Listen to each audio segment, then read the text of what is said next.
हिंद साथियों, फिर हाजिर आपका संजय हिंदू बचाने के लिए समाज में खलबली। दोस्तों, महिलाएं नहीं है सुरक्षित, गीदड़ भेड़िए फैले हुए हैं समाज में। निर्भया हत्याकांड जिसको कि लोग भूले भी नहीं थे, और फिर एक बच्ची के साथ हुआ है दुर्व्यवहार जिसने कि समाज में मचा दी है खलबली। क्या है मामला, बने रहे मेरे साथ। एक बच्ची देहरादून के बस स्टैंड पर खड़ी कर रही थी इंतजार। उसे पता नहीं था कि क्या कुछ घटित हो गया उसके साथ, लेकिन सहमी हुई डरी हुई बस का कर रही थी इंतजार। रात्रि का समय था, यात्री करीब करीब जा चुके थे।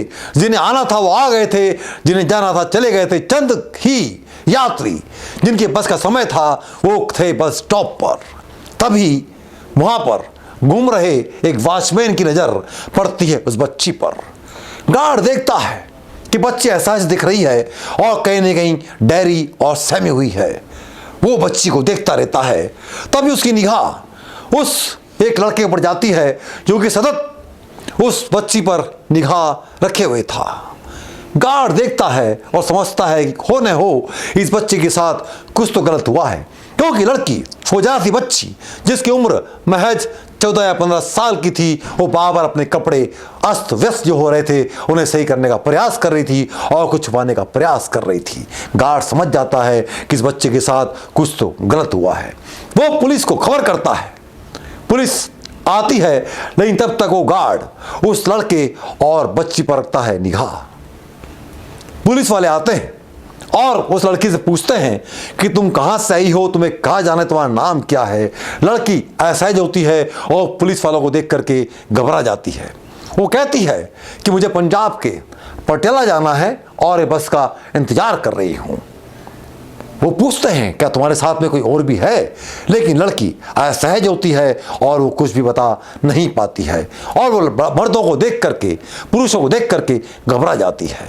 कई तरीकों से पूछने के बाद भी वो लड़की असहज थी और कुछ बता नहीं पाती है कि उसके साथ क्या कुछ घटनाक्रम घटित हो गया है।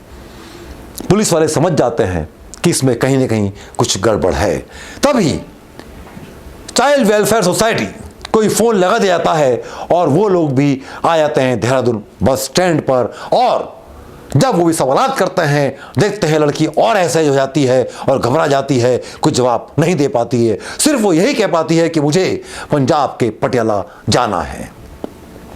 उसमें एक महिला समझदार होती हैं, वो समझ जाती है कहीं ना कहीं ये पुरुषों को देख करके, जेंट्स को देख करके बच्ची घबरा रही है। वो सबको बाहर करती है और उसके पास आकर के प्यार से पुचकार के पूछती है कि बताओ बेटा, तुम्हारे साथ हुआ क्या है, क्या तुम्हारे साथ कुछ गलत हुआ है, तुम घबराई हुई क्यों हो।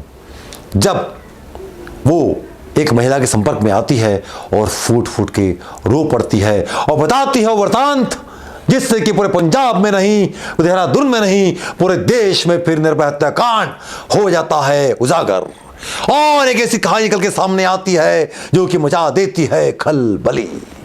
जी हां दोस्तों, वो बच्ची जो कि बस से देहरादून पर आई थी और उसी बस के कंडक्टर ड्राइवर उस बच्ची से पूछते हैं कि तुम्हें जाना कहां है। बच्ची कहती है कि मुझे पंजाब के पटियाला जाना है। तो वो बच्ची को कहते हैं कि आओ, हम तुम्हें बस में बैठ जाओ, छोड़ देंगे। बच्ची नादान थी, वो बस में बैठ जाती है। वो किराया पूछती है तो कंडक्टर ड्राइवर बोलते हैं तुम्हारा किराया नहीं लगेगा, तुम्हें किराया देने की जरूरत नहीं है। और वो लोग उस बच्ची को ले जाते हैं चलती हुई बस में पीछे की सीट पर, और उसके बाद उस लड़की के साथ वो जानवरों की तरह टूट पड़ते हैं। लड़की असहज होती है, समझ नहीं पाती है कि मेरे साथ क्या हो रहा है। वो उसे बार बार ये कहते हैं कि तुम्हें पटियाला जाना है, हम तुम्हें छोड़ देंगे, चिंता मत करो। और वो वहशी दरिंदे उस लड़की के साथ कई घंटों तक एक के बाद एक करते रहते हैं बलात्कार। लड़की असहज हो जाती है। बस आकर के जब देहरादून प्लेटफॉर्म पर रुकती है और बच्ची की जब चिल्लाहट, चीख पुकार पास में खड़ी हुई बस के लोग सुनते हैं, जिसमें कि कंडक्टर ड्राइवर मौजूद था, वो लोग भी बस में आते हैं और देखते हैं कि वहशी दरिंदे उस लड़की का बदन नोच रहे हैं। वो भी कहते हैं कि तुम कर रहे हो तो हमें भी इसका आनंद लेने दो।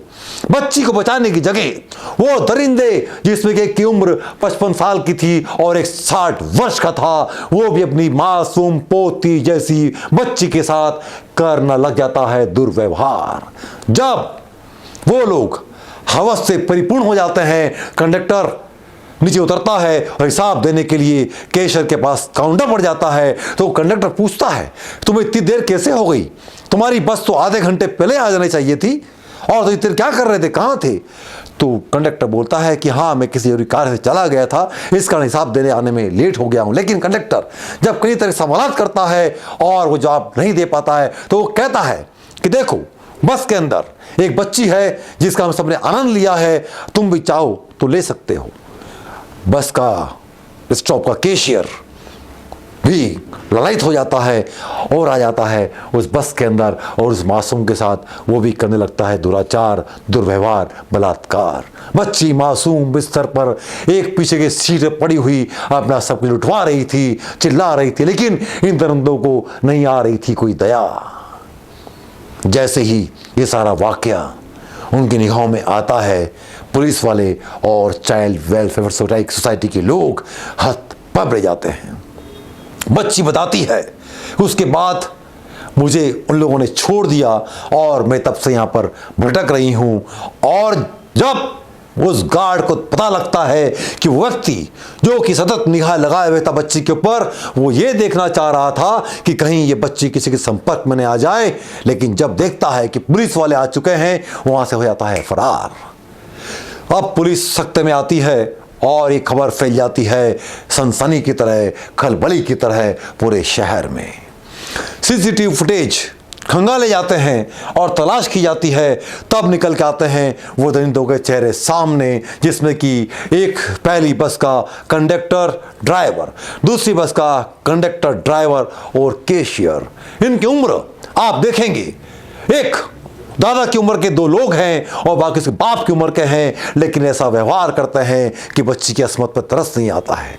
जब इसके पेरेंट्स को फोन लगाया जाता है, पेरेंट्स आते हैं, लेकिन घर की वास्तविक स्थिति क्या थी इस पे बात करना उचित नहीं है। लेकिन बच्ची उनके साथ जाने से, अपने पेरेंट्स के साथ जाने से मना कर देती है, और वर्तमान में सूचना के आधार पर यह सूचना सामने आती है कि बच्ची को फिलहाल वेलफेयर सोसाइटी के अंदर ही रखा गया है और उसका इलाज चल रहा है।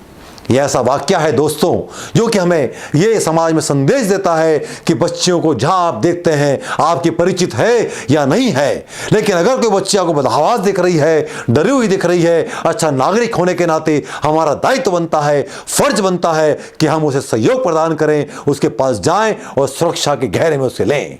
क्योंकि दरिंदे हर जगह फैले हुए हैं, गिद्ध बच्चों को नोच रहे हैं। सतर्क रहें, सावधान रहें, और बच्चों की रक्षा करने का हमारा धर्म, हमारा कर्तव्य आइए हम सब निभाएं। मिलते हैं अगले समाचार में। जय हिंद।